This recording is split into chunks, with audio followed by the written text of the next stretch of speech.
Sean Kuraly is with us right now, the Blue Jacket. Last year, he was on this very day. I don't know, what were you doing on this day last year, Sean? Were you sweating? Were you biting your fingernails, or were you very relaxed? A little bit of everything.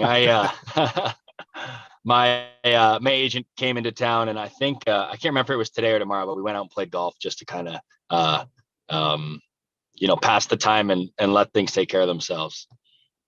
Well, they did take care of themselves very well. You left the Boston Bruins, you came back to your hometown and signed with the Blue Jackets. And I'm sure, I know you were really excited because you told us that, but just to watch you play throughout the year and talk to you throughout the year, are you 10 times or 100 times more excited this year than you were last year when you first got here? Well, Bob, I think it'd be hard to match how excited I was last year, but I think you're right. I think it keeps getting a little more exciting. I had my eyes on the draft, which was fun to see. I don't know any of these kids just because they're so young now, but you kind of listen to the commentary and the experts and see what they say. And they seem pretty excited about it in the direction. And that's all exciting stuff. And yeah, you're right. It just keeps getting more exciting. It's been a great place to be, a great environment to work in. I've had a blast, and hopefully, we keep, the goal is to win more games, and I think we'll get there. Hey, Sean, I'm curious because you come back to your hometown as an NHL player. Not many people get to do that. And, you're excited, you're expecting things, it takes a while probably to get settled in. How is it this summer now that you've been here for a year as a Blue Jacket, you're settled in, feel a little more comfortable with your routine around this team now and how things are going? Yeah, absolutely. I think Jody, what the biggest part was getting used to was during the season, the summers I spend here. So it's kind of, the summers feel fairly normal. Obviously, I'm always in Columbus, but during the season, it was a lot of getting used to it. It just felt weird to be, I hadn't been around like just a lot of things. It just felt like I was back in high school there's Ohio State football games that I was around for, and just kind of like the buzz around the city. And just being around Columbus during the fall, winter, and spring was something I hadn't for 10 years. I really hadn't been around, which was interesting. But the summer seems to be a little more natural. I've kind of fallen back into the same routine that I usually do with my workouts. And but with the major advantage of having all my resources in my backyard here with our strength and our PT and our training staff and all that kind of stuff. So that's been just an extreme luxury, was to have all that at my fingertips and have all those people, right here, and all those resources right here, the equipment managers, the whole organization's in my backyard, which is just awesome. Sean, how did your first season go on the ice? Coming back to Columbus, obviously being familiar here, but what about on the ice? Your thoughts, and really a career year for you. Yeah, well, I hate to just judge it off numbers, because I think it's so much more than that. And you want to continue to. I think the biggest thing is how much are you helping your team win games? I'm at a point now where that's kind of, the biggest goal. And as a player, you want to score and you want to put up numbers. And if that's helping us win games, then so be it. And that's awesome.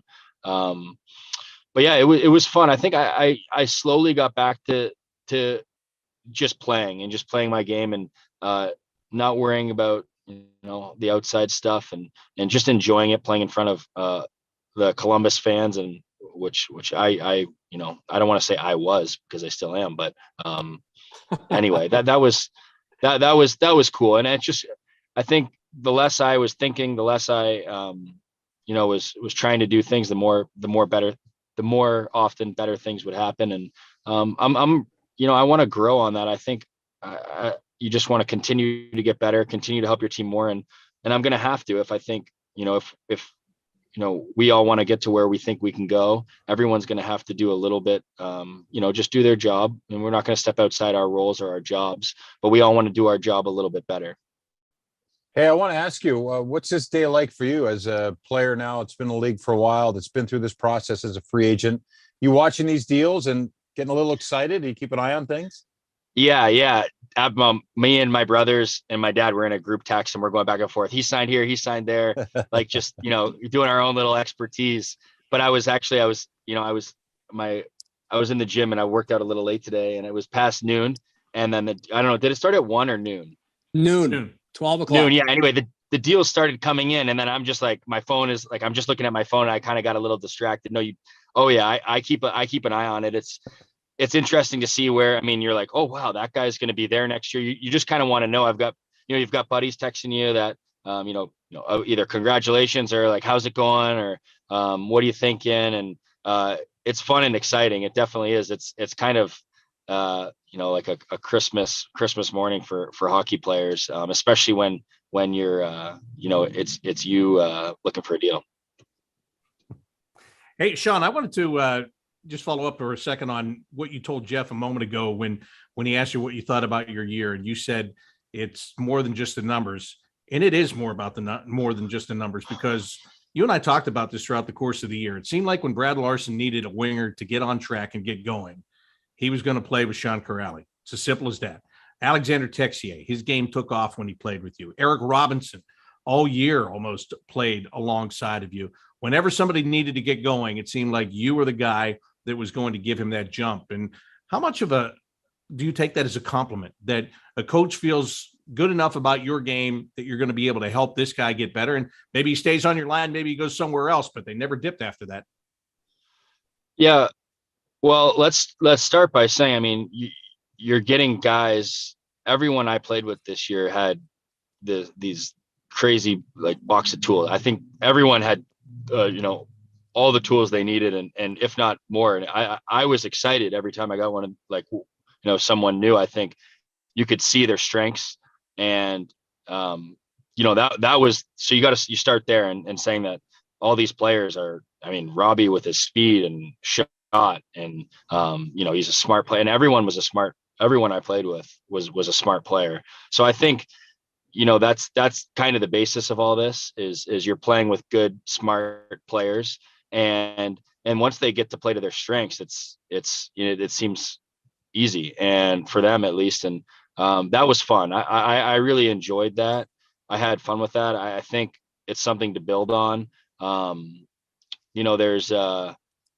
was, I mean, Danforth comes in and Tex, like you said, and Robbie, and I'm missing a few, no question, but it was just a fun year of mixing and matching, and to have trust to play with guys with that skill. I took that as a responsibility that, I better be on my game. So personally, I'm thinking, wow, I've got this kid, not kid, he's a couple years younger than me, but, younger player in the league, and they've got a high ceiling and high potential that I better be on my game too. So I think it kind of kicked me in the butt sometimes to be ready. Great stuff. Have you watched other teams around the league and what they're doing? Pittsburgh's, it's been interesting to see the kind of guys hang on. The Rangers are doing a few things, guys in the Metro. Yeah. Keeping a close eye on that. Guys you got to go face off nose to nose with. Yeah, you do. I'm totally, you look where your past teammates went, you look kind of what's going to happen, teams you're going to be playing a lot. You see, you do. It's not even just those teams. I think it's, you kind of want to see what direction teams think they need to go. To me, it's super interesting. What teams are looking for. And, but yeah, I've been, it's only been an hour or so, but I'll be definitely looking at it and taking all that in and kind of seeing, like you said, what's going to come next year. Like you see the Rangers, like you said, you're going to go in there and it's going to be a little bit of a different team, but they're retooling. I mean, not even retooling. They just continue to add. And how about the Sharks, your former team, the Sharks? They've made some big changes, and it looks like Burns is gone now. And they seem like they played most of the Barracudas last year. I mean, there's so many guys that have been called up. So probably guys getting opportunities. Your former team too. Yeah, that's right. So it's that's it. When we played them last year. I mean, you remember when we went to San Jose, you looked at that lineup and I didn't know a lot of names. I really didn't. And that's no disrespect, because they played hard. They played really hard, and they were, and after we stepped out of there, I was like, man, these, those young kids, they played hard and they had something to prove. And that was a tough game. So you can't be fooled by not knowing names, but there's a ton of turnover there. I mean, you look at Chicago and what's happening there. Just all the stuff. It's just interesting, and they're trying to retool and yeah, I'm not a GM, and I don't know the inside of all this stuff, but as a innocent bystander, that's just kind of watching and not knowing really what I'm. I mean, we all know a little bit, but not to the extent of. I mean, these guys have the plans. I'm sure they have, and the extent of the research and all the stuff that goes into it is far beyond me. But I'm kind of a fanboy and watch it for sure. Are you surprised that the talk is Krejci's going to go back to Boston? Is that done? No, not done, but You tell us. discussed. I think You tell got us. Rims, that was clever. That was really clever.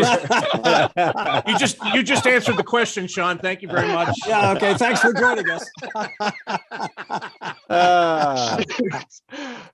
No. You know what? I'm going to be honest. I don't know.